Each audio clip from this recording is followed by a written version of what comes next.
Hey, welcome back to Rust Hoarder Garage and the 51 Hudson build. It is actually, today is day 27. I did take a day 26 video, but I scrapped it. So I'll go over where we are. The video I scrapped was pretty much the rear drum brake rebuild. And after I got it done, I'm like, you know what? I don't think anybody really wants to sit and watch somebody rebuild drum brakes. I mean, if you want to find a specific video on how to rebuild your drum brakes on your S10, because it's an S10 rear, there are going to be much better videos out there than what I'm doing in this garage, that's for sure. So I wiped it out. So I'm just going to combine this to day 26 and day 27. So let me show you where we're at. So a couple of things that I did on day 26 that I'll just go over. I did finally get my clamps for my muffler. So that's clamped in. And I did make my tailpipe also out of Silverado tail pieces, cut pieces. And I just put an angle dump in the rear corner of the car. So I think that'll do just fine. As you probably saw there, I used a Silverado rubber mount here to hold it up, which is fine. Got stuff hanging down here, and it's tight back here. I gotta still spray some paint on that, but as a safety, I put a hook there, which actually hooks into the old panhard bar mount, just so if the rubber mount failed, which is pretty much the only mount on this system, this hook would keep it up. And maybe the mount won't break just because of that hook, because there's not a lot of tension on it. So we did that, or I did that. I rebuilt both sides of the drum brakes, put all new shoes, wheel cylinders, all that stuff's done. I made some rear brake lines out of stuff I had laying around, so no cost. Actually, some of it came from this car. And I put a new brake hose on the top, which is, I think I went over this already, but it's probably like a second-gen Camaro or something like that. So that's where I'm at now. One more thing I'm going to do while I'm under here is I'm going to weld my axle perches. Basically, what I did was I copied the Hudson rear axle with the Hudson rear in here with the perches at 0 degrees. My pinion was 3 up. So that's where I'm going to weld it, because I'm basically just copying the original Hudson setup. And, you know, we have the pretty steep drive shaft angle down here, but once the suspension goes up a few inches, I think that'll put it back where it's supposed to be. So let me get those perches welded. And I'm going to go on to a couple things here I won't video because it's just boring junk. But I had cut one of my mounts off for the e-brake cable. I'm going to weld that back together because I didn't need to remove it. I thought I needed to get it out of here for muffler clearance, but that's fine. It'll look like this here, and I'll put a clamp on it to hold the e-brake cable. Which, by the way, these are off of a Fox Body 8.8. Mustang rear, because that's what I had laying around, and my S10 ones were cut. So the Ford e-brake cables on the Chevy rear, that's going to work just fine. So I'm going to get those done, and then I'll get back into making some videos of where we are at that point. All right, with the drums done, wheels are back on. I just replaced the rear hose with it's either a second-gen Camaro or, I don't know, mid-70s C10 pickup. I can't remember. I order whatever I feel like that day, because I use the same, you know, type stuff when I build cars. All I care is that it's 1/4 inch in, 3/16 out for both wheels, and it's long enough to work. So all that's left now, I need to make a line from the back to the front of the car. But first I have to mount the proportioning valve up there so I know where to run the line to. All right, made a little bracket proportioning valve. I'm going to put it right down there on the frame, and I'm going to weld it. I'll weld it right to the frame. paint it black, of course. And hopefully it'll blend right into the frame. Yeah. That's the plan. Let me get it on there. All right, proportioning valve is mounted. Looks good. Nice and shiny. Yeah, all right. Big deal. So anyway, that's done. So now the next thing is going to be to run the rest of the brake lines. One thing I will go over on this build that I think is good information is these guys.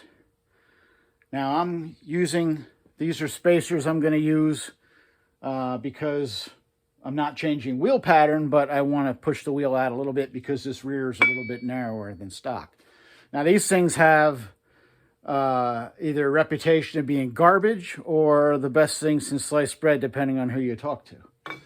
Now I've had great luck with these things, but there are some rules.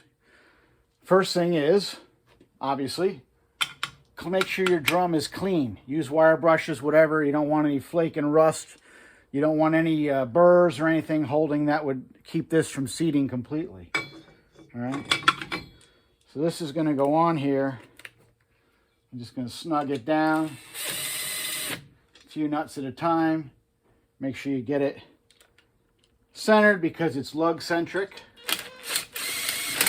not hub centric. So it doesn't center on the hub.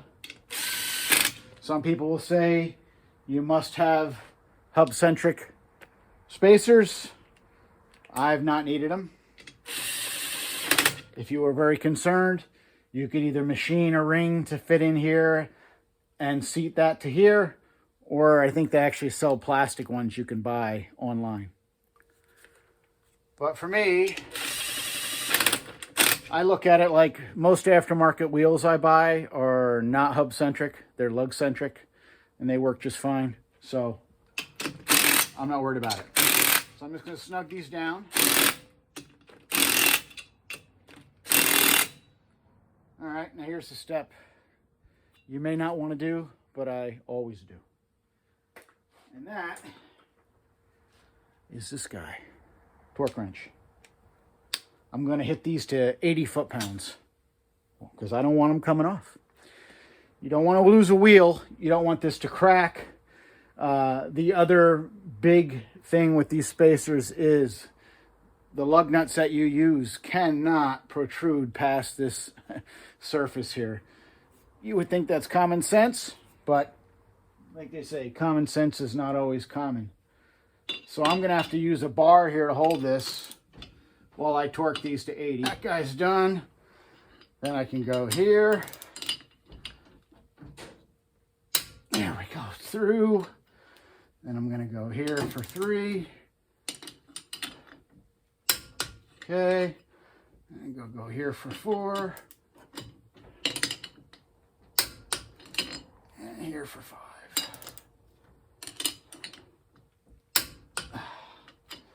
Check them all.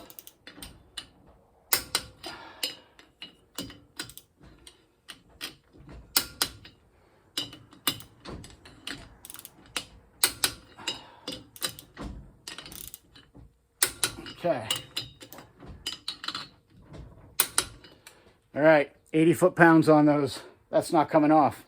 Thing is, in your car with your jack, better bring yourself a bar or something to put across those, because if you get in an issue where you have to pull this drum off on the side of the road, you're not getting those off with a 4-way unless, I don't know, maybe you have somebody jamming on the brakes for you when you're pulled over. I would just bring a bar. Okay, some more stuff off the list. Leaf spring perchers are welded. Spray bomb black, because this is a spray bomb build. Made some brackets for the e-brake cables.